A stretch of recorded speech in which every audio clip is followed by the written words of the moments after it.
Tēnā koutou. Ngā mihi o te rā ki te whānau e hui hui nei. Kia tō te rangimari e. Kia whakatapua tātou mēnā mea. E whakapano ana tātou. Haumi e, hui e, tai ki e.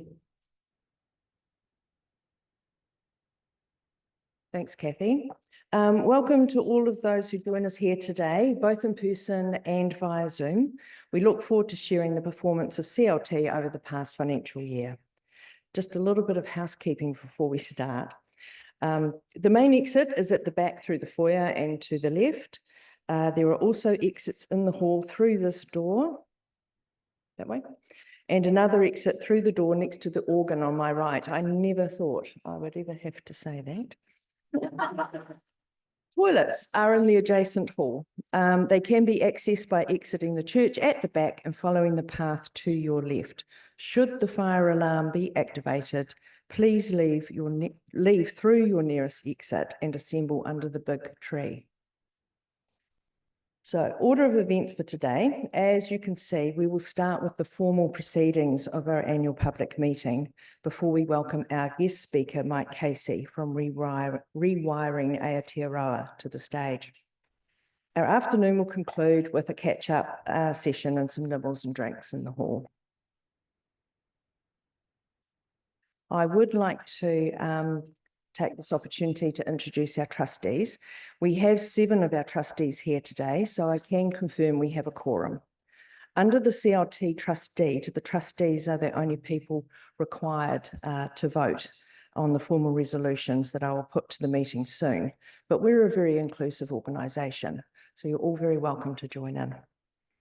I'd like to introduce my fellow trustees in attendance today. We have Kathy Dido, our Deputy Chair. We have Hetty Van Hale, Tony Lepper, Lindsay Breen, Kathy Grant, Trudy Webb, and our intern trustee, Mike Rewe. Jim Bolt sends his apologies, he's unable to attend. This year, we expanded our Director Intern program and appointed Mike Rewe as CLT's inaugural intern in February 2024. Pioneer Energy has also welcomed Michelle Moores to their board as their second intern director. These appointments form part of our intern initiative, which aims to develop governance capability in our region. Mike and Michelle work alongside their respective boards as non-voting members and are receiving mentorship during their 18-month tenure. Thank you to all our trustees for their contribution and commitment to CLT and our community throughout the year. I want to extend a special thank you to Hetty Van Hale, who is stepping down in November this year after serving 6 years on the board. Hetty has brought a wealth of knowledge and experience to our organisation, and we're very grateful for her mahi over the years. Thank you, Hetty.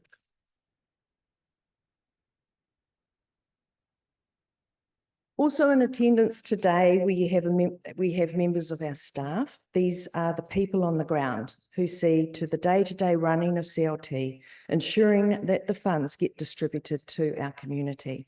Here today, we have Barbara Bridger, our CEO, and you'll hear from Barbara soon. Matt Begg, where's Matt? Oh, hiding down the back, there we go.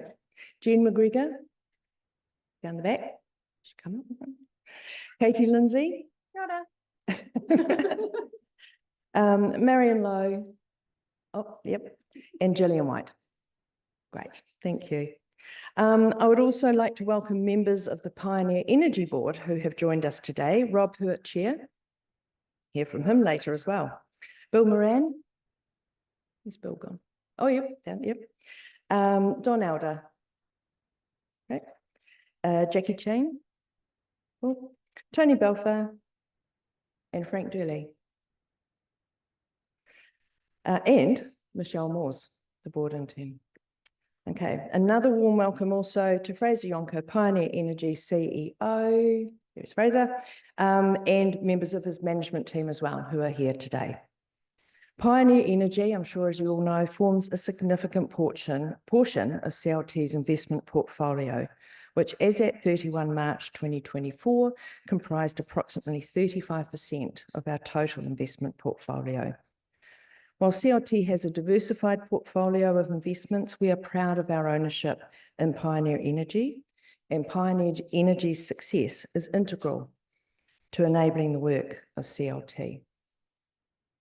We'll now move to the formal part of the meeting. So apologies. We have apologies from Jim Bolt and Denise Russell, Kath Gilmer, Tony Hill, Francis Anderson, Richard Saunders, Helen Pinder, Greg Wilkinson, Kirsty Pickett, Trevor Godey, Anita Dorr, Donna Foley, Gemma Adams, Mike Thielen, Glyn Lewis, Heidi Ratchovi, sorry, I do know Heidi, I forget how to pronounce her last name, Owen Booth, Jackie Flutie, Marie Day, and Andy Kilsby. Are there any other apologies? Okay, thank you. I'll now turn to the ordinary resolutions. The first, that the minutes of the previous annual public meeting held on 25th of September 2023, as already presented, that these be accepted. Sorry, that these be approved. All those in favour, please raise your hand. Against? God, I thought you were all going to go against it there for a minute. Okay, carried. Annual report. That the annual report for the year ending 31 March 2024 be adopted. All those in favour, please raise your hand. Against? Carried. Adoption of the group financial statements. That the group financial statements for the year ending 31 March 2024 be adopted. All those in favour, please raise your hands. Against? Carried. That the Board of Trustees be authorised to appoint the auditor and to fix the auditor's fees for the period 1 April 2024 to 31 March 2025. All those in favour, please raise your hand. Against? Carried. I'd now like to invite Barbara Bridger, our Chief Executive, to share CLT's performance over the past financial year.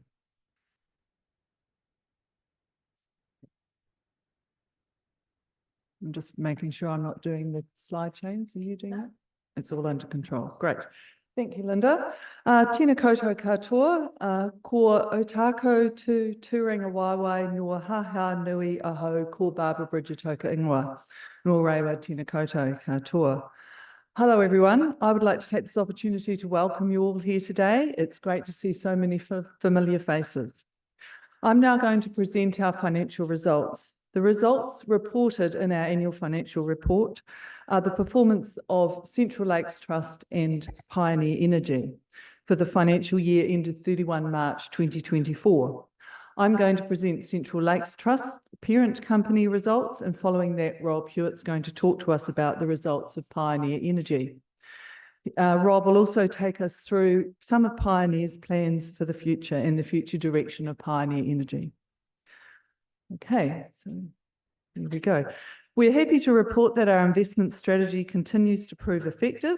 In this financial year, Central Lakes Trust achieved a net investment return of 8.8%.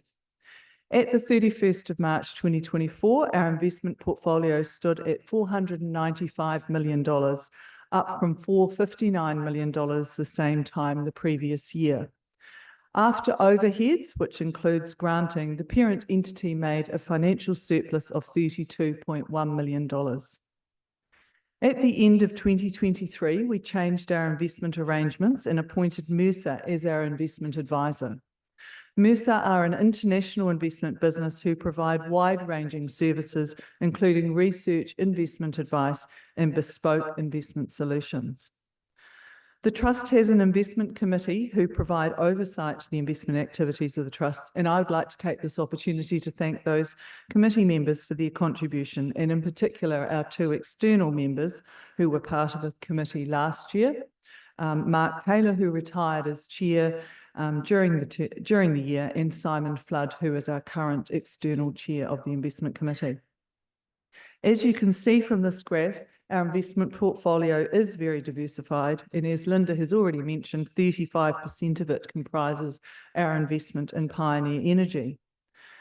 Not hoping to steal Rob's thunder, but just very briefly saying that we were pleased to receive a substantial dividend from Pioneer Energy throughout the year, 8.8% in dividends and 4% on a redeemable preference share arrangement. As part of our investment strategy, we continue to invest in social impact investments. Through these investments, we look for not only a financial return, but also a measurable community benefit to the region. And to date, our social impact investments have been in the area of housing and health. We are 50% shareholder in Southern Cross Central Lakes Hospital, which opened its doors to its first patient in January 2022.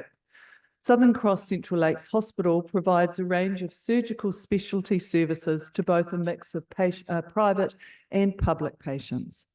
We've also assisted Newground Capital and Queenstown Lakes Community Housing Trust to develop affording housing in the region. And you can read more about those activities in our annual report, which is available online, and I believe there are copies at the back of the room also.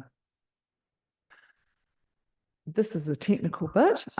We make use of a reserving framework to monitor our investment portfolio and to aid in our decision making.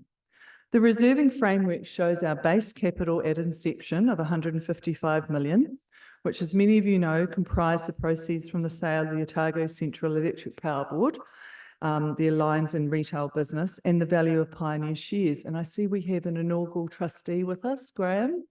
Nice to see you. Have I missed another inaugural trustee? Oh, sorry, Peter. Hello, nice to see you here. In this graph, we also show three other measures: the hard benchmark, the soft benchmark, and the reserving position. The hard benchmark is a solid blue line on the graph and is inflation adjusted.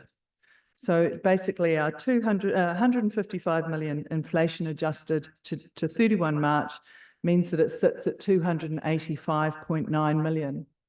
Now, some of you in the room will realise that that's a wee bit different to what you saw last year. During the year, the Trust took some advice from its new investment consultants to have a wee think about how we were doing our reserving. We had in the past adjusted that line to include population growth. We were told that reserving for population growth when population was so incredibly fast growing could actually lead to the absurd situation where we were just holding on to our funds and not granting. So in line with most of our peers, in fact, probably just about all of our peers, we've taken population growth out of the reserving. The soft benchmark, which is the little dotted line there, is set to a rolling 3-year average of actual grants approved and operating costs. And what that just sits slightly above that hard benchmark to give us a wee bit of a buffer, especially when in times when a bit of an extra headroom, just in case investments don't return what we're expecting them to return for 1 year. Finally, our reserving position, which is the red line, is our actual total assets less our total liabilities, or in other words, our net assets. We strive to maintain a reserving position that sits above the hard benchmark, and as you can see, we have achieved that. But as I mentioned before, that is also in part due to the change in methodology. So our reserving position takes our total assets of 495 less our liabilities down to 482.4 million at the end of the year. Now I'd like to move on to our granting activity. The demand for grants in Central Lakes community continues to grow steadily. In 2024 financial year, we approved 179 grants to the value of $8.8 million. The budget for the current year is closer to 11 million at 10.88 million. At 31 March 2024, CLT has granted since inception $146.6 million to charitable purposes throughout the Central Lakes region. And we are pleased to say that by the end of this year, we expect to surpass our base capital of 155 million given out in grants.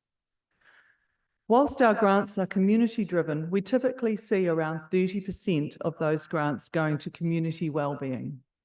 This year, we saw this figure grow to 42%, primarily due to a greater need from organisations providing services to their clients struggling in the current economic environment. This increase also indicates an increased awareness of Central Lakes Trust amongst wellbeing providers as new grantees apply to us. Grants in the lifelong learning sector increased substantially, accounting for 28% of our grants budget. And during the financial year in question, we invested a significant amount into the region's 4 youth trusts and supported several school projects, including the upgrade and building of outdoor learning spaces that serve the whole community. Grants in the community recreation sector decreased from 31% to 14%. The main reason for that was that now we have fully accounted for our over $11 million 2018 grant to the Southern Lakes Trails Trust project, which we had actually spread over 5 years. Southern Lakes Trails Trust, formerly Central Otago Queenstown Trails Network Trust, are responsible for the build of a substantial portion of the trails network in our region. And I imagine that many of you, like me, are very excited when we drive down the Kawerau Gorge and see that new track being developed. It's going to be awesome. Now, before we play a short video showcasing some of our granting activity in the region, I would just like to take this opportunity to thank our chair and wider board for the work that they do on behalf of the Trust. The expertise that you bring to the Trust and your commitment to our mahi is very much appreciated. And finally, a huge thank you to the hardworking and committed team at Central Lakes Trust. Whether you are behind the scenes or out and about in the community, you are great ambassadors for the Trust, putting the needs of our community first and foremost in the work that you do. Now, I hope you enjoy this video and seeing the diverse range of community activities that are supported by Central Lakes Trust granting.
So it's not just our investment portfolio that's diverse. It is now my great pleasure to introduce you to Rob Hewitt. Rob is the chair of Pioneer Energy and has been a director since 2017. This year, Pioneer Energy celebrated its 100-year anniversary. The company continues to build on the legacy of its founders by being innovative and visionary. Pioneer Energy provides significant support to our community and to the financial performance of Central Lakes Trust, and we are proud of our ownership of this high-performing organisation. I will now hand over to Rob to give a summary of Pioneer's financial performance and the initiatives undertaken and plans for the future. Thanks, Rob.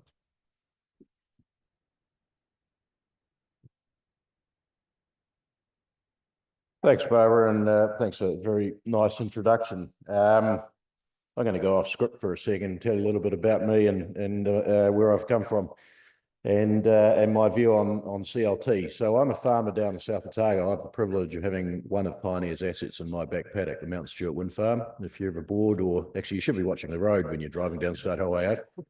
But if you are bored, you have a look up and you see those propellers going around. It's a good day for Pioneer Energy. It's a good day for Central Lakes Trust, because that's putting money directly back into your community. We don't pay tax at Pioneer Energy.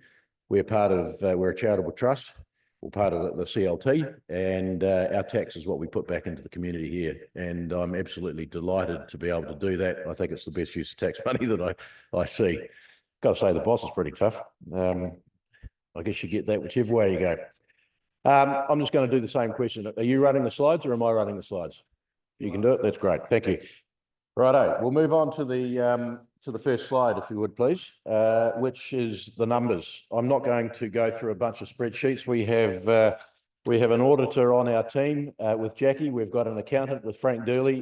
They know the numbers inside out. I'm going to talk to the big one here, which is our EBITDA and where it comes from. So our earnings before tax, before interest, depreciation and tax, came basically from 4 areas, or 3 really, because one didn't make some money. We're in the build there, but $26.5 million came from our renewables energy portfolio, which covers wind and hydro right throughout the country. We've got I keep losing count on the number of dams, but just short of 20 dams and 3 wind farms, mostly in the south, but all throughout, 4 up in the North Island as well. That's the big blue bit.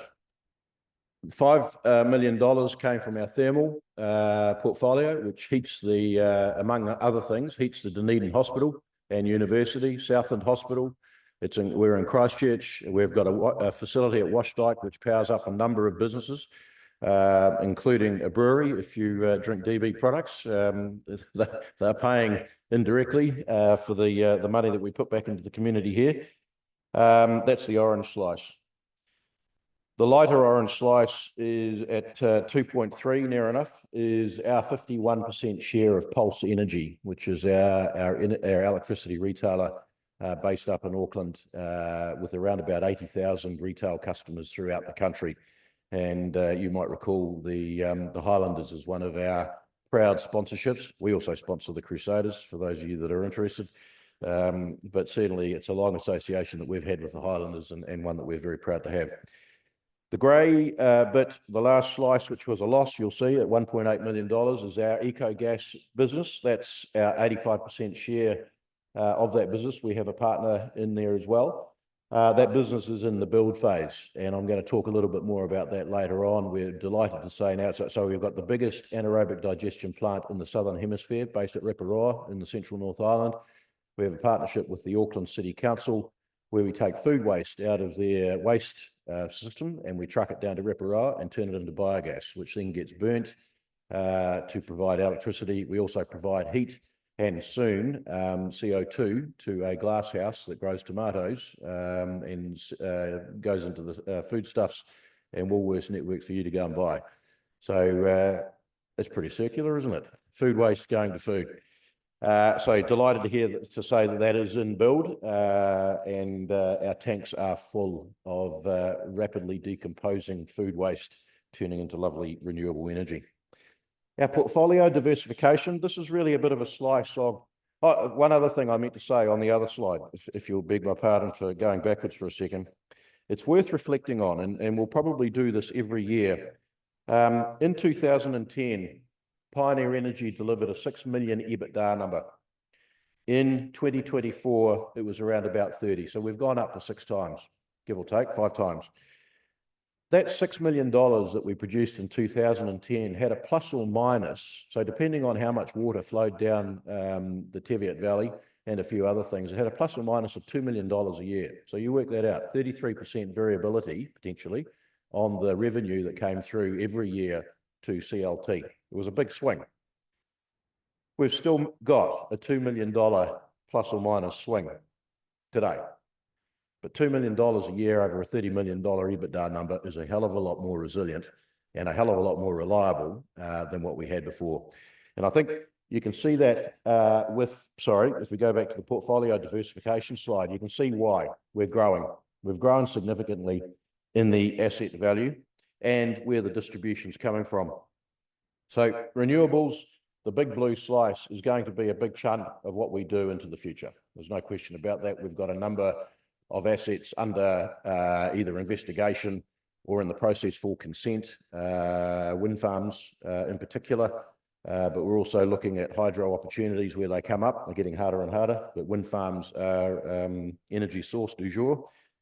Solar will certainly be part of that, and you're going to hear from somebody talking a bit about that later on, not in an association with Pioneer Energy, but what's going on up the road in Cromwell. Ecogas will be a big part of what we do there. We talked about food waste before. There will be industrial waste going into that portfolio as well. We produce a lot of food in New Zealand, not all eaten here, but the food waste that comes out of it has to be consumed in waste, in dumps at the moment, mostly. So putting it into an energy production system is quite special and the right thing to do. And of course, thermal biomass will continue to be part of what we do. We're very proud of the fact that we've basically eliminated coal from our supply chain. Our thermal, which used to be coal, is now wood chips, which I think is something that we should all be proud of. So moving on, this gives you a bit of an idea. It's quite a busy graph, but it gives you a bit of an idea. Forgive me, I don't have it on the slides. I'm going to come stand out here. Gives you an idea of where we started in the brands and how we brought it together. Because Pioneer has been built on partnership. And he said it started off with the border, wholesale electricity. I'm really pleased that right here today. More about why right here. And the border has been a partner with the Pioneer in the Pulse. In fact, all of the four we brought in and became a shareholder in that later in, I can't remember the year, 2012. Before my time. Southern Generation was a partnership with essentially St Dollars, two of their companies, Powernet and Electricity and Power Limited. And that was really how do we grow our assets of generation portfolios, wind farms and dams, mostly in North Island and up south. Not only here, we have our projects down here in Alexandria, which was part of that portfolio as well. We recently purchased Hawke's out of that partnership, so Southern Generation is no more. Southern Generation is 100% owned by Pioneer Energy now, but it certainly serves the purpose. So what we've done, we had the core assets there, which is really around Teviot and generating assets here, Warringah, White Creek, etc., Falls Dam, Molloy, and then recently, so that's the core of the business and remains today. Ecogas is another partnership, Pioneer owns 85% of. Focused in Auckland and Reparoa, as I talked about, and growth plans into other parts of the country. And the latest partnership that we have is Lockondor, which is a wind farm under feasibility decision at the moment. We own the rights for that. It's down, if you drive south of Auckland and look up the hills on the left, you get in the door. That's pretty much where it is. That range of hills is unique in New Zealand. It's the only range that specifically runs east-west. And the wind run up there is fantastic. It's really good resource. We are very confident that it's going to deliver a lot of wind energy and the power lines are right at the bottom of the belt. So what we're familiar with and go, we expect that to go over and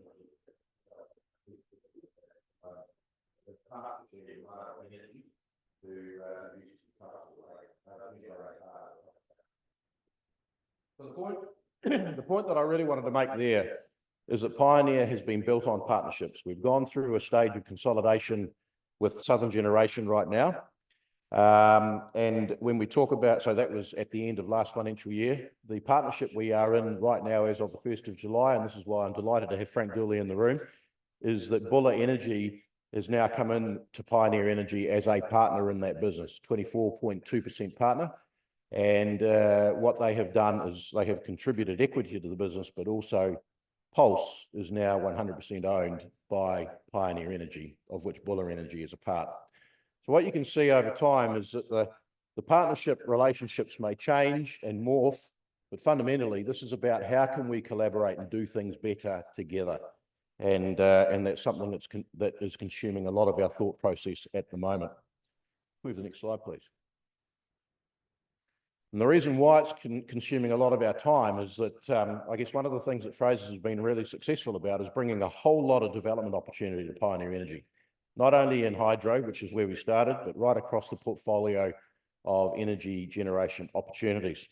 And you can see here, the key numbers that I really want you to focus on are down on the bottom, which is the expectation, these aren't our numbers actually, these are the government's, is that by 2050, New Zealand is going to have to increase electricity production by 68%. Just think about that. If you haven't got an EV yet, by 2050, you'll either have one or you might be dead by then. But certainly the cars that are driving around the streets are probably not going to look like the ones that you're driving today. And that is a significant amount of generating capacity that we currently don't have. And you can see the growth in the graphs out here.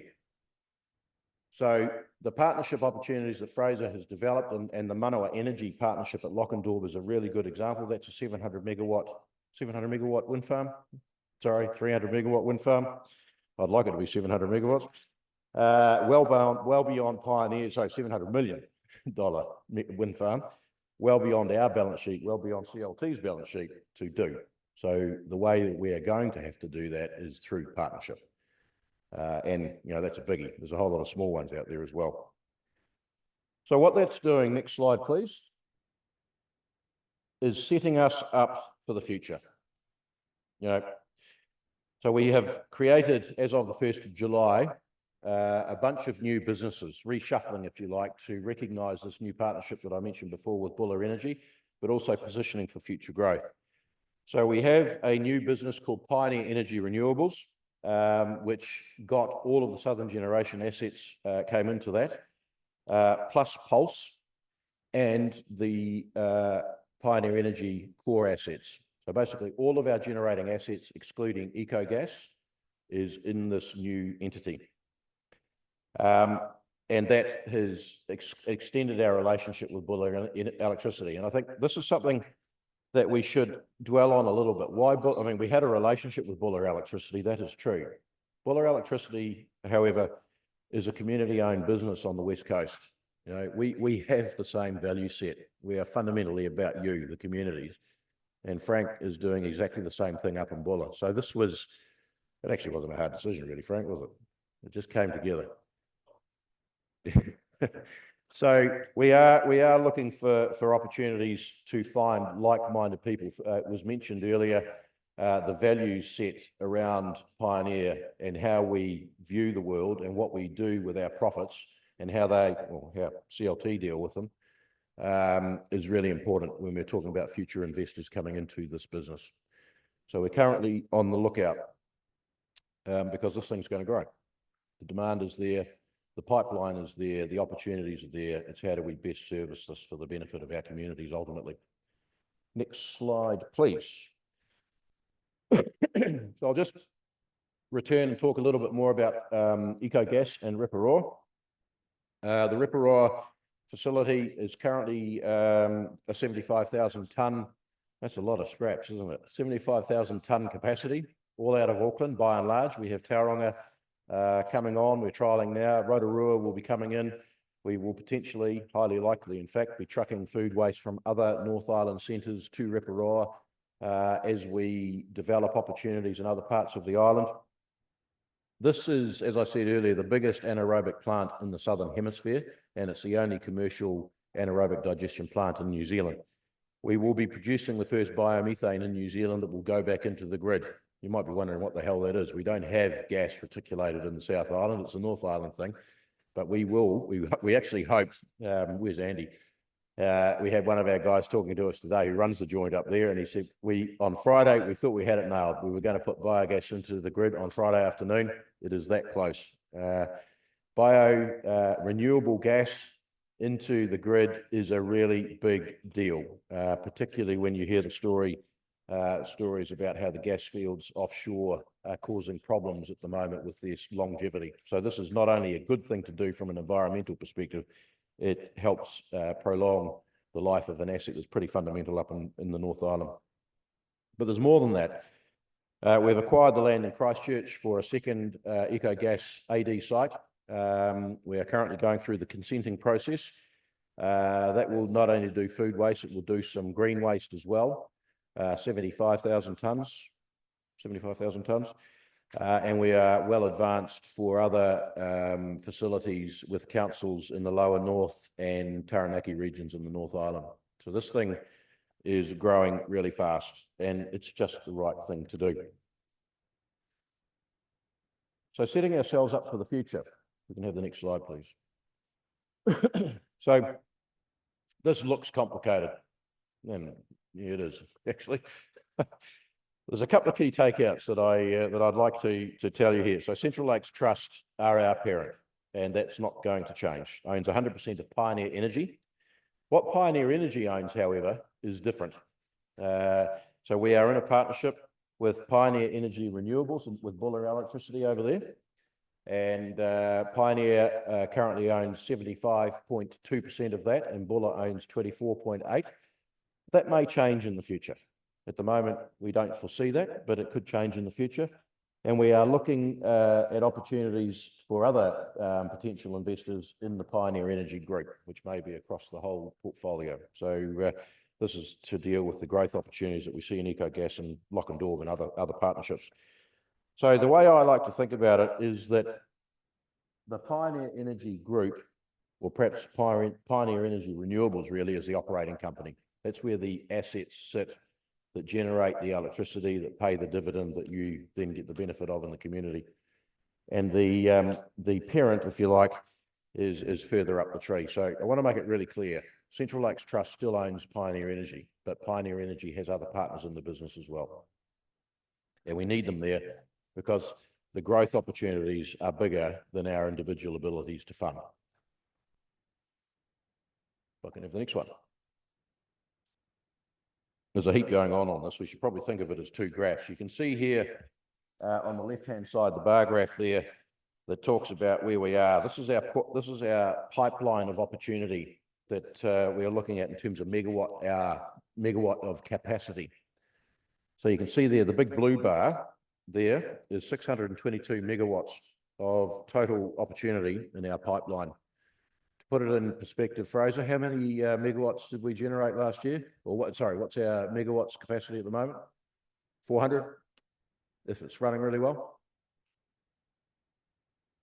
Slightly less. Yep. So doubling the size of the business across wind, across solar, across hydro, and then waste to energy as well. So we are really looking forward to the Christchurch consenting process concluding. We're halfway through that. We have half of our consents, which is a really big deal. We've still got a couple of hurdles to get over. with ECAN, but we look forward to that concluding positively in the not too distant future. The next slide, please. So why do we want to do this? Well, really, it's about relevance and scale, and you need scale to be relevant. So that is why. But I think equally, and Fraser's a little bit shy about this, he's done a very good job of attracting investment opportunity because they see Pioneer Energy as an innovative, responsive energy company, and it's got a diversified portfolio which proves that.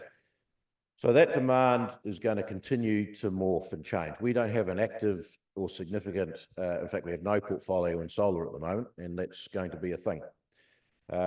We know there's, as we've talked about a number of times tonight, more demand in AD and waste food into energy, waste minimisation. And we've seen earlier the 68% government forecast demand increase in electricity by 2050.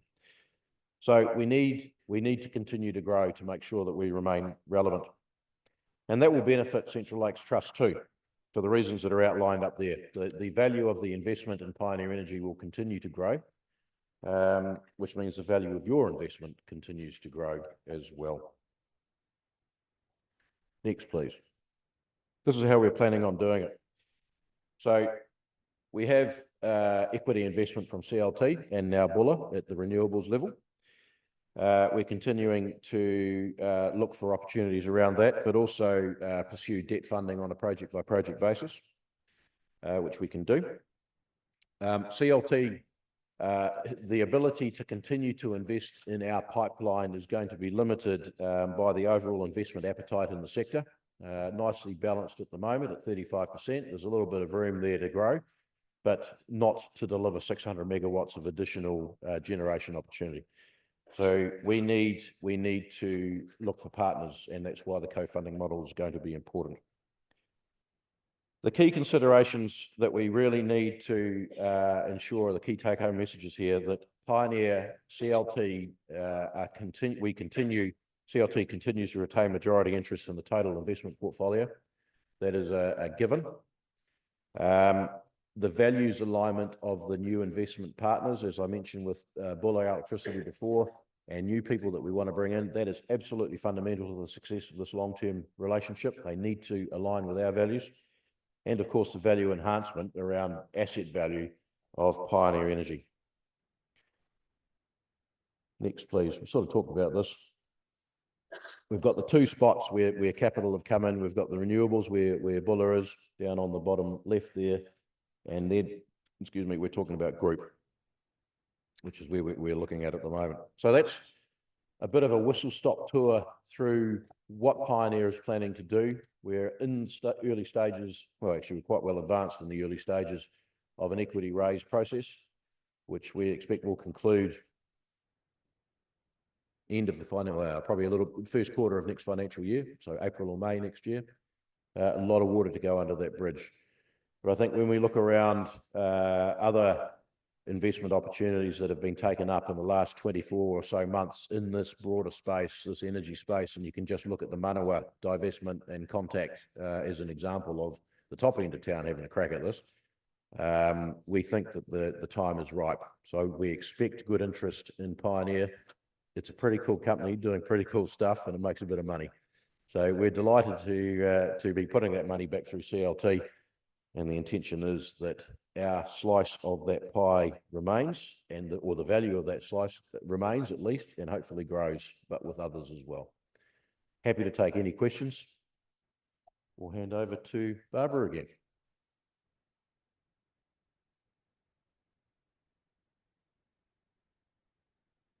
Great. Thank you, Rob. And thank you to the board and the staff of Pioneer for your commitment to Pioneer Energy and Central Lakes Trust. I would now like to call on Mike Casey, CEO of Rewiring Aotearoa. Mike is an orchardist in Central Otago who believes he's created the world's first fully electrified farm. He has electrified 21 machines on his farm and in his home and powers them through the New Zealand National Grid, as well as through his on-farm renewable system. Mike is now the CEO of Rewiring Aotearoa, a New Zealand charity dedicated to electrifying millions of fossil fuel machines in New Zealand as fast as possible. So Mike, yeah, there's the clicker. He's got a lot of slides, but he's not going to speak. I have to say that I was told on entry by 3 individuals that I had too many slides for 15 minutes. I am a man of my word, and I intend to only take 15 minutes. So I will start the timer now on my phone. So kia ora everybody, ko Mike Casey toku ingoa. I am known quite widely now across New Zealand as the electric cherry orchardist, and I'm proud to call Central Otago home. A little bit of background on me for those that who I haven't met before, haven't quite heard my story. I grew up in Wellington. I went to Victoria University. I got a degree in computer science.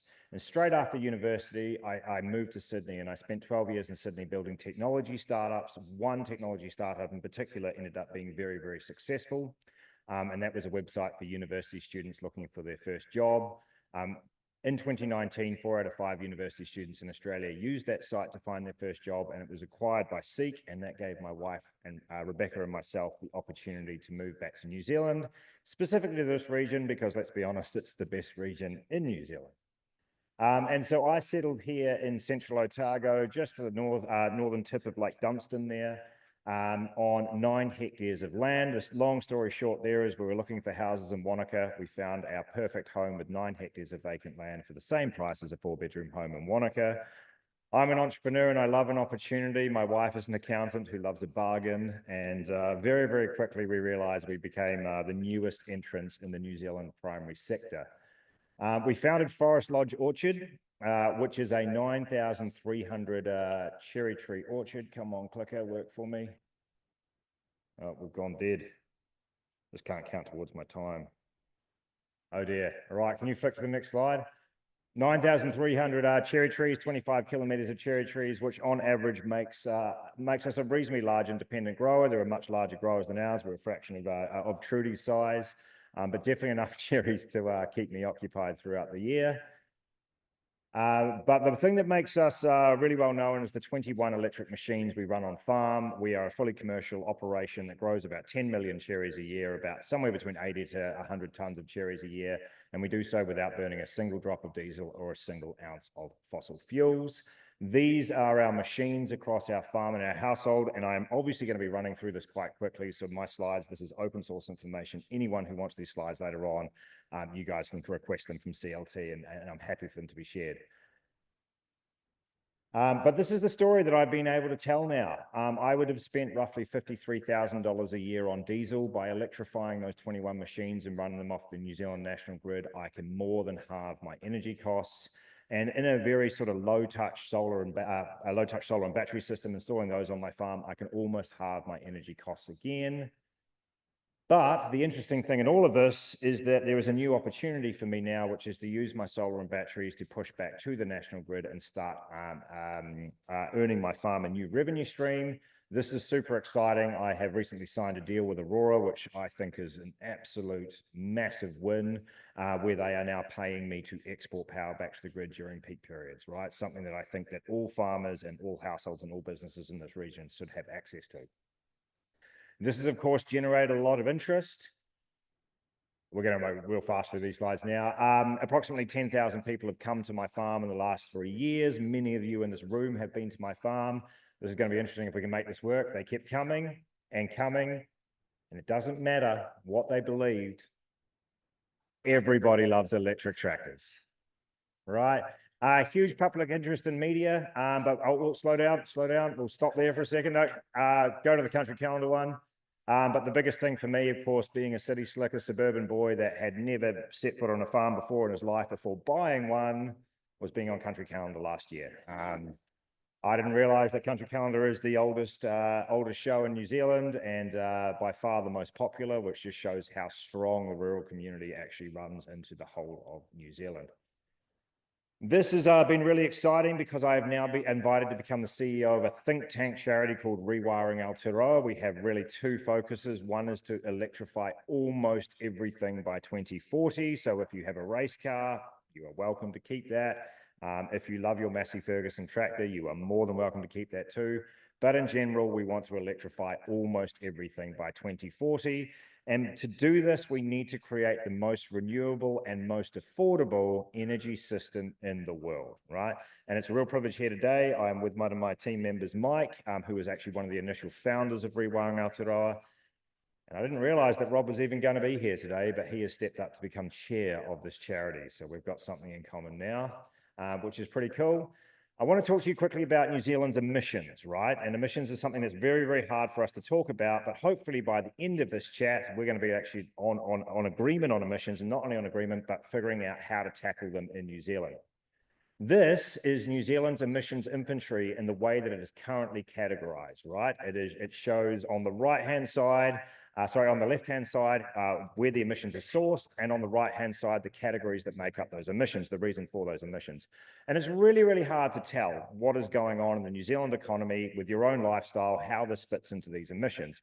And so what Rewiring Aotearoa has done is not added to these emissions, not subtracted from these emissions, but simply remap these emissions to tell a far better story for New Zealand. And what we get here is emissions categorized into two key categories. Our export emissions, which are the way that New Zealand makes all its money, right? They are hard for us to talk about because climate appears to be a cost. The domestic emissions, on the other hand, well, they are the emissions that underpin the average Kiwi lifestyle in New Zealand, right? And these emissions are different. These emissions that are a win-win opportunity for New Zealand now, because if we can eliminate them, we can save our people a lot of money. And in the process, we can actually really begin to bring down New Zealand's overall gross emissions as well. So if we take those emissions and then we expand on those emissions, you're doing really well. What we start to see here is a breakdown of all the emissions that create our lifestyles. And the most important thing in all of this is that about 25% of New Zealand's gross emissions are from small fossil fuel machines, right? Where the technology already exists today to replace them, right? And so now what we can do is if we focus on these, if we sequence our emissions, we can go after, we're orchardists, we love low-hanging fruit. We can go after the low-hanging fruit of New Zealand's emissions inventory, which means the real hard stuff like aviation and biogenic methane, we've got a bit more time to figure out how to handle those, right? We can give our rural communities a bit more of a chance to get up to speed to make sure that they can continue to be prosperous. We have patted ourselves on the back for a long, long time that New Zealand's electricity system is really renewable, and it is a good thing. But our energy system, on the other hand, is not very renewable at all, right? When you add up all the energy from all the machines in New Zealand, about 75% of it is fossil fuels, right? This is the big opportunity New Zealand has, because when you think about how inefficient this is, we buy our oil from the Saudis, we ship it to Singapore, we refine it in Singapore, we ship it all the way to New Zealand on 68 tankers a year, right? Then we load it into 300,000 independent truck journeys, and we ship it all over New Zealand, and then you have to drive down to the pump to pick it up, all right? Really super inefficient, considering there are now far better ways to not only generate energy locally, but use it as well. That is about $40 million a day that the average punters of New Zealand across their households, their farms, their businesses pay for fossil fuels, right? And the majority of that money evaporates out of the New Zealand economy and heads back overseas. So the people in this room that are concerned about our current accounts, well, this is one of the ways that we can begin to make New Zealand's economy more robust. Instead of just focusing on earning more money, we can also focus on spending a little bit less. We must talk about energy efficiency as well in this, and particularly the opportunity that electrification provides the households of New Zealand, right? We use a lot less energy, but a lot more electricity in a fully electric household, right? Simple answer is that petrol, diesel engines are really, really inefficient. About 20% of the energy that you use, that you buy, actually pushes the car forward. The rest of it is wasted heat, noise, vibrations. Efficiency in an electric vehicle is 85, 90%, right? So you can get an understanding there. But as Rob is right, Transpower reckons we need 168% more, 168 or 68% more renewable energy. I reckon we need more than that. We're going to need somewhere between double to triple. This is how big this is, right? And if you have a look here very, very quickly, again, a really, really detailed slide, but the blue ones at the bottom, even the massive, obscenely large EVs are more efficient than the smallest petrol vehicles, right? And that's something really important to note as well. Next slide. This is the fully electric home of the future. There are now 6 machines in this home, right? There is the cars that we drive. There's an average of 1.8 cars in the households of New Zealand. There's the way that we heat our homes, the way that we cook our food, the way that we heat our water, but most importantly now, the way we get the energy and the way that we store our energy to make us more resilient. Right, what's that time looking like? Oh, yep, we're doing well. Next slide again, if we talk about heating first. The average home in New Zealand, this is the total lifetime cost of ownership of each of these different types of heating machines, right? So when we're talking about LPG bottles on the side of our homes in central Otago, that is roughly what we'll be paying over the lifetime of that gas boiler, right? Really, really expensive. If you compare it to other forms of electric heating, considerably cheaper. So one of the ways that we can begin to help our communities is to give them cheaper heating options, right? If we look at the next one, this is water heating. Again, our next slide. We can see here very, very quickly that with water heating, this is even more significant. But the issue with this is that with water heating, the more people that we have in our homes, the more teenagers that we have, and in particular low socioeconomic homes, their hot water bills are so much greater, right? So there is a massive opportunity, especially if we put that surplus solar energy from their rooftops into their water heaters, to save them a considerable amount of money over the lifetime ownership of those machines. Next slide. If we look at gas cooktops, this is a really interesting example as well. We do not use as much energy cooking with gas, but there are other problems with piping gas into the home, of course, which is the health implications of doing so. But again, once you've replaced everything else, it doesn't make much sense to keep gas. And for those of you that are there that have cooked with induction before, it is an absolute game changer.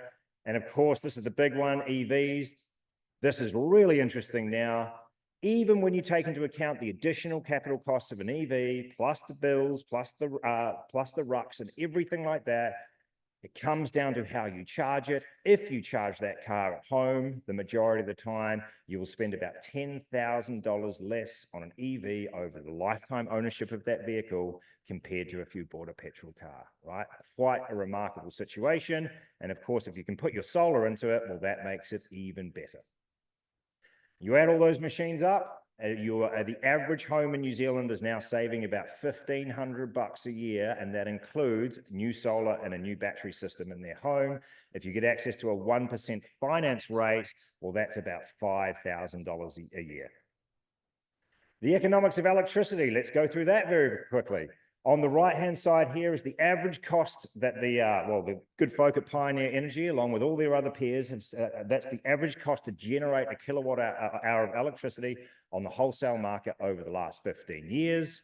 We all live in central Otago, though. We know we don't just pay for the cost of energy. We also have to pay for all the poles and wires that connect our homes to the dams, the wind farms, the solar farms, that kind of thing. And it's really, really expensive, right? The average person in New Zealand now is paying about 34 cents per kilowatt hour for energy delivered to their home or electricity delivered to their home. The big thing now, if you take a solar system and spread the total capital cost of the solar panels plus the installation over the expected lifetime of a solar panel, it works out to be about 6.4 cents a kilowatt hour going straight into your fridge, right? Or about 12 cents a kilowatt hour if you finance it on your mortgage. It is an economic slam dunk. Next slide. Another way of looking at this is even if aliens came to planet Earth, actually, let's do another example. Even if Rob decided to give everyone free power, all right, everyone free power, his power would still not get to the households cheaper than their own rooftop solar, right? A pretty remarkable situation we find ourselves in. This graph here shows exactly what the economics of this is looking like. The green line there is the perfect line to represent a household. It shows 50% solar generation, 50% stored in a battery, 50% of it used up front, sorry, and that is now cheaper than grid electricity, right? Quite remarkable. The red line is what the Commerce Commission is going to allow the companies like Aurora and Transpower to spend over the next few years, which shows the delivered cost of electricity is really going to start rising. So costs are going down for solar and batteries, cost for delivered energy from the grid is going up. We need to start thinking about how it is that we can roll out not only electrification, but rooftop solar and batteries across the whole community as fast as we can. I'll skip through that slide because I'm running out of time. This is a nation building opportunity. We're going to flick through these really fast. If we do all of these, if we follow these adoption rate curves, which are ambitious, but something that we think Rewiring Aotearoa thinks we're able to do, we are going to save the households of New Zealand about $10.7 billion a year by 2040, right? That is significant. If we look at that, that's $95 billion cumulatively by 2040, right? That is 30 Dunedin hospitals around New Zealand, right? Let's think of it that way, right? And finally, the big news is we have the resources, right? We are going to need a lot more electricity to do this, to electrify everything. We have the best hydro scheme probably in the world, right? We have a remarkable opportunity here. We have some of the best wind resources in the world, including Rob's Farm. We have really, really good solar yield. One of the problems that we've thought about for a long time here is that we didn't have good solar yield. New Zealand has fantastic solar yield, maybe not quite as good as our Anzac cousins across the ditch there, but still really, really good. And we have 1.8 households in New Zealand where it is an economic slam dunk to install solar. And if all of them did it, we would increase the renewable generation on the grid by 40%, right? But our real superpower is our farmers. There's 50,000 of them. And if they all did what I did, that would be another 60% renewable generation to the grid. So between the houses and the farms of New Zealand, we could double the amount of renewable energy on the grid, right? Quite remarkable. We could lead the world again, right? Lead the world, you say. Did you know that New Zealand had the world's first fully electric home? Yeah. It's over 100 years old, and it was built in Tauranga, right? Defined as electric because it had electric resistive heating and resistive water heating, did not have a chimney, right? Over 100 years old. Reefton, of all places, had the first public street lights in the Southern Hemisphere, right? We were beaten by only one city, and that was Paris, right? I'd rather go to Reefton, though, to check out their street lights because I won't get pickpocketed while I'm there. Next slide. We have the world's second ever transmission line in Bulletin. Quite remarkable, right? We have the world's first fully electric cherry orchard. And it won't be too long, hopefully in the next 12 to 24 months, where we will have electric milk, electric wine, and electric kiwi fruit, right? So the agriculture industry is really starting to take hold here, which is super awesome. And I just want to say, whakahiko te ao, I want you to help me electrify everything. Ka kite.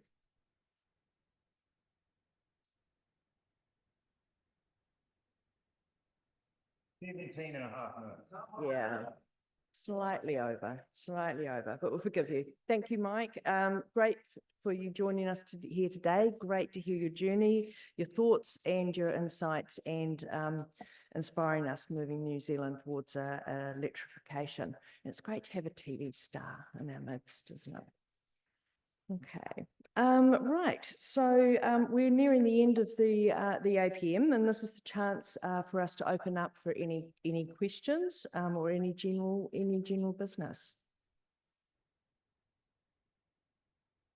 No? Okay. We have got, of course, directors and staff of Pioneer Energy here. We have our trustees here. We have staff of CLT here as well. So if you want to grab us over some drinks and nibbles and ask us the question, please do so. So there being no further business, I would like to take this opportunity to thank you all again, our trustees, Barbara and the team, and the Pioneer Energy directors, Fraser and Pioneer Energy Management, for their hard work throughout the year, and also for the preparations for today. Thank you. I would also like to thank you, members of our community, and it is through you and your organisations, your tireless commitment in our region, that CLT can deliver on its mission, which is of making the community a better place. Thank you all for your attendance and participation today, although your voting was a bit but maybe next year, Okay.